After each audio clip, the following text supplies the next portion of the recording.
Hey guys, Paul here from Running Injury Free Revolution. Excuse my croaky voice, I've been at the football, but I just want to talk to you about running and making sure that you're right ready to race, because sometimes we have to travel to our races, whether it be like two-hour drive or even longer. You want to be able to be right ready to go when you get there. So one of the things you can be aware of is actually that hip angle. And what happens is that your less elite runners will really initiate movement from lower in their bodies. They'll be quite sort of hip flexory. Your more elite runner will be longer, and they'll be able to subtly initiate movement from higher, and then that movement will transfer down. So that's what we want to replicate at all times, no matter what level we are, and our cars can really affect that. So just getting in the car, basically going to have a look at hip angle first. So if you think about this hip angle here, it's basically body through to my knee, and that's probably 90 degrees, even almost narrower than that. So it's really going to shorten me through my hip flexors. So first things first, you can adjust that with your seat adjustment. So I can go back, and I'm pretty short, I've got short legs, but if you are tall, you might be right back. So all of a sudden that's opened me up straight away, so my hip angle's opened up, and then I can go back just slightly. So again, that's just open me up slightly again.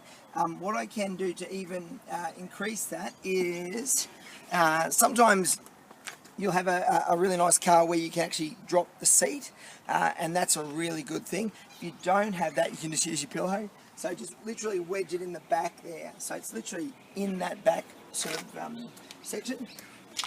And then I can jump in again. And that's just opened me up even further. Okay? So a really simple one as well. If you're looking after, say, a tent style back, is to roll it down, and you've got your lumbar support in there as well. So so a lot of little simple things that you can do. The other thing that we want to be aware of is your feet position. So if I'm in the car, particularly an automatic car like this one, very common for people to want to just rotate this, particularly this supporting leg out. So you can actually see there's a little support there. So it encourages me to externally rotate, to leave it out.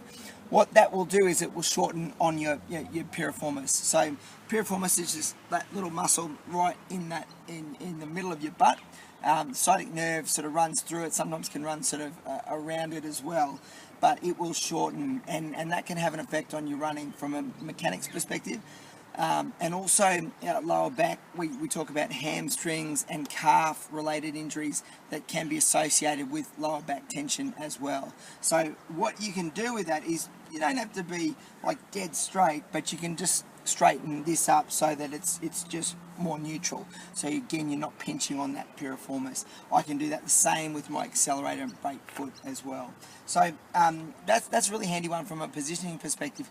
The other one I use when I'm going for long trips is, again, being aware that being still will make a muscle tighten. So I can actually use gentle movements while I drive. So if I've got a 2-hour drive, say to the Gold Coast Marathon in a little bit, I can be sitting here like this, and instead of staying dead still, I can use very tiny little movements, so 1 centimeter type of stuff. So basically what I'm doing is I'm moving this hip forward by like 1 centimeter, and then it just relaxes back, and then I can go forward. So they're very slow, they're very smooth, and then back.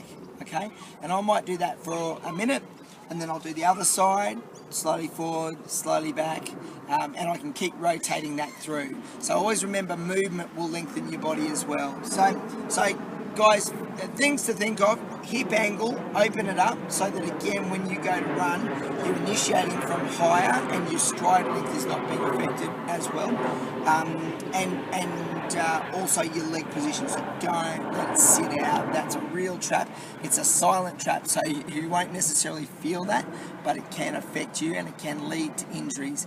If you end up with tight hammies, tight calves, no one would ever think, oh, it was because of my 3-hour trip and I happened to have my leg flopping out to the side. So correct some simple little things, guys.